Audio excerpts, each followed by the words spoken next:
What's going on, everybody? It's Young Bass and you're back with a brand new video.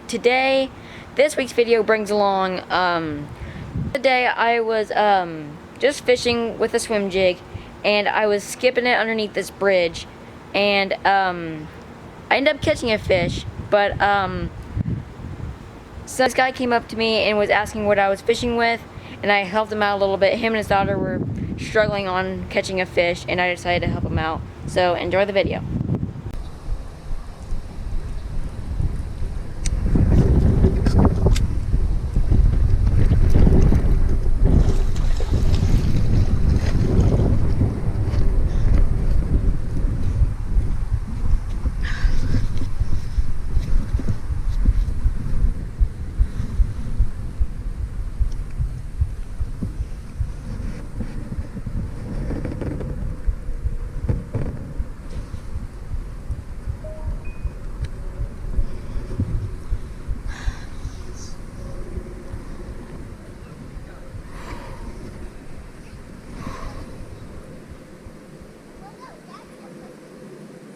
You want to see him?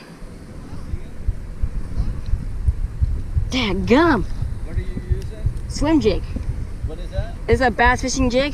Oh, I see. Okay. Nice. Here you go. I'm shaking. That was awesome. He blew up on it as soon as it hit the water. Wow, huh? Isn't that something? Ah, man. That's fun. Awesome. Thank you. We haven't checked the fish yet. Yeah. Well, if you use a aim for perch. Well, I don't know. I don't know what we're trying to get. I just Well, have some worms, really. there's all kinds of fish in here. There's these guys. Like we saw baby turtle on that bridge. He was Right. cute. Yeah, the fish are cute. Just a jig like that's all you're using? Yeah, like Well, what? if you're just, are you just wanting to catch a fish? Yeah, just anything. Well, if you, hang on 1 second. See about thanks. Well, if you use a tiny lure, like I'm saying, like it's called a hair jig. It's about that big, or they're coming all sorts of different sizes. I wonder if And- mine are that.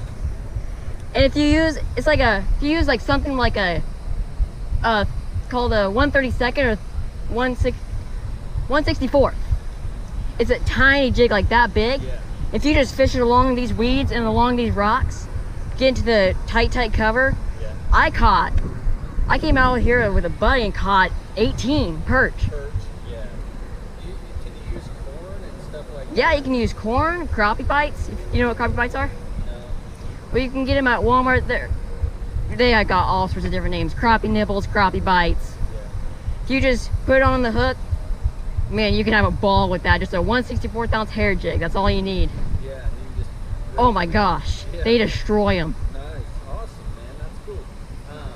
Yeah, and then just right along close here. Yep, like right in here, just right in the brush. Nice, awesome. We'll have to do that. Yeah, for sure. Yeah, I think all mine are too big now for that. But do you think worms and Yeah, I mean, if you just use a tiny piece of it and a small hook about that big, This is probably too big. let's see. You know what? Yeah, it's gonna be a little too big. If you can, downsize on the hook, if you can. Downsize on the hook. Yeah, and I mean use a piece of the worm about that big, like a 1/2 inch of it. Okay, just a little piece. Oh yeah, just a tiny bit. So what about like, are all my hooks kind of too big? Do you mind if I look in there? Oh yeah, go ahead. So if you use something like, let's see here. I'm shaking, that fish was awesome. Yeah, that's good. Yeah, so we saw If you Yeah, use a like maybe- hook like that one. and use a tiny, dang, I'm shaking. Yeah. If you use a tiny split shot, you know what that is? These are split shots right here. You just Okay. use that about 6 inches above the hook. Uh-huh. That'll work perfect. Okay. And I mean just a 1/2 inch of the piece of the worm. Okay. How do you attach? Sorry, Oh no, it's fine, it's fine. Well, that's about all I have for this week's video. Thank you so much for watching. Please comment down, keep commenting down on what kind of content you want me to film. And while you're down there, please consider subscribing to my YouTube channel. And while you're down there, hit that red subscribe button, make it gray. And I'll see you guys next week. Thank you. See ya.